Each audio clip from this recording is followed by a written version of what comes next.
माघ मास शुक्ल पक्ष की जया एकादशी का महात्म्य। युधिष्ठिर ने पूछा, भगवन, आपने माघ मास के कृष्ण पक्ष की षटतिला एकादशी का वर्णन किया।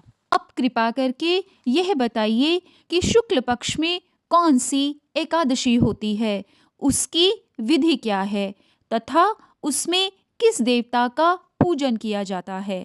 भगवान श्री कृष्ण बोले, राजेंद्र, बतलाता हूँ, सुनो। माघ मास के शुक्ल पक्ष में जो एकादशी होती है उसका नाम जया है। वह सब पापों को हरने वाली उत्तम तिथि है। पवित्र होने के साथ ही पापों का नाश करने वाली है तथा मनुष्यों को भोग और मोक्ष प्रदान करती है।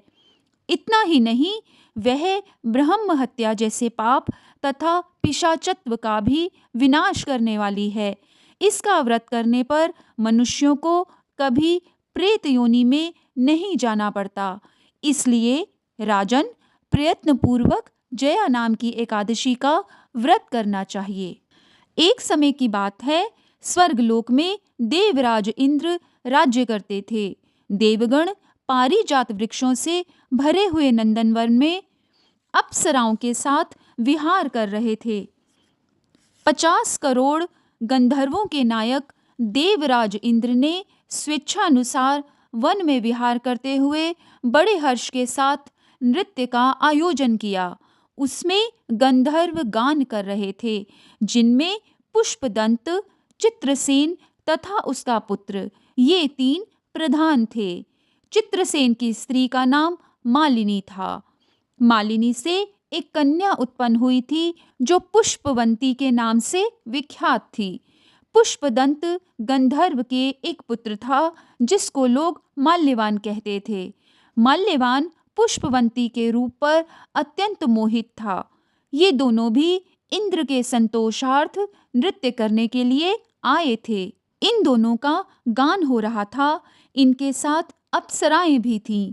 परस्पर अनुराग के कारण ये दोनों मोह के वशीभूत हो गए। चित्त में भ्रांति आ गई, इसलिए वे शुद्ध गान न गा सके। कभी ताल भंग हो जाता और कभी गीत बंद हो जाता था। इंद्र ने इस प्रमाद पर विचार किया और इसमें अपना अपमान समझकर वे कुपित हो गए। अतः इन दोनों को शाप देते हुए बोले, ओ मूर्खों, तुम दोनों को धिक्कार है। तुम लोग पतित और मेरी आज्ञा भंग करने वाले हो। अतः पति पत्नी के रूप में रहते हुए पिशाच हो जाओ। इंद्र के इस प्रकार शाप देने पर इन दोनों के मन में बड़ा दुख हुआ। वे हिमालय पर्वत पर चले गए और पिशाच योनि को पाकर भयंकर दुख भोगने लगे। शारीरिक पातक से उत्पन्न ताप से पीड़ित होकर दोनों ही पर्वत की कंदराओं में विचरते रहते थे। एक दिन पिशाच ने अपनी पत्नी पिशाची से कहा, हमने कौन सा पाप किया है जिससे यह पिशाच योनि प्राप्त हुई है। नरक का कष्ट अत्यंत भयंकर है तथा पिशाच योनि भी बहुत दुख देने वाली है।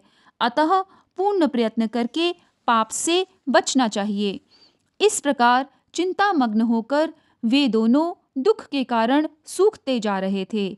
दैवयोग से उन्हें माघ मास की एकादशी तिथि प्राप्त हो गई।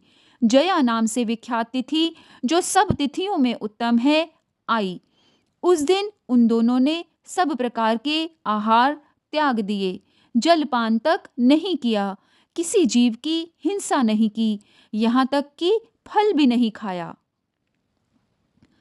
निरंतर दुख से युक्त होकर वे एक पीपल के समीप बैठे रहे। सूर्यास्त हो गया। उनके प्राण लेने वाली भयंकर रात उपस्थित हुई। उन्हें नींद नहीं आई। वे रति या और कोई सुख भी नहीं पा सके। सूर्योदय हुआ। द्वादशी का दिन आया। उन पिशाचों के द्वारा जया के उत्तम व्रत का पालन हो गया। उन्होंने रात में जागरण भी किया था। उस व्रत के प्रभाव से तथा भगवान विष्णु की शक्ति से उन दोनों की पिशाचता दूर हो गई। पुष्पवंती और माल्यवान अपने पूर्व रूप में आ गए। उनके हृदय में वही पुराना स्नेह उमड़ रहा था। उनके शरीर पर पहले ही जैसे अलंकार शोभा पा रहे थे। वे दोनों मनोहर रूप धारण करके विमान पर बैठे और स्वर्गलोक में चले गए। वहां देवराज इंद्र के सामने जाकर दोनों ने बड़ी प्रसन्नता के साथ उन्हें प्रणाम किया। उन्हें इस रूप में उपस्थित देखकर इंद्र को बड़ा विस्मय हुआ।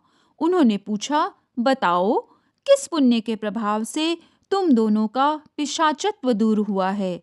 तुम मेरे शाप को प्राप्त हो चुके थे, फिर किस देवता ने तुम्हें उससे छुटकारा दिलाया है? माल्यवान बोला, स्वामिन, भगवान वासुदेव की कृपा तथा जया नामक एकादशी के व्रत से हमारी पिशाचता दूर हुई है। इंद्र ने कहा, तो अब तुम दोनों मेरे कहने से सुधा पान करो। जो लोग एकादशी के व्रत में तत्पर और भगवान श्री कृष्ण के शरणागत होते हैं, वे हमारे भी पूजनीय हैं। भगवान श्री कृष्ण कहते हैं, राजन, इस कारण एकादशी का व्रत करना चाहिए। नृप श्रेष्ठ, जया ब्रह्म हत्या का पाप भी दूर करने वाली है। जिसने जया का व्रत किया है, उसने सब प्रकार के दान दे दिए और संपूर्ण यज्ञों का अनुष्ठान कर लिया। इस महात्म्य के पढ़ने और सुनने से अग्निष्टोम यज्ञ का फल मिलता है। ओम नमो भगवते वासुदेवाय।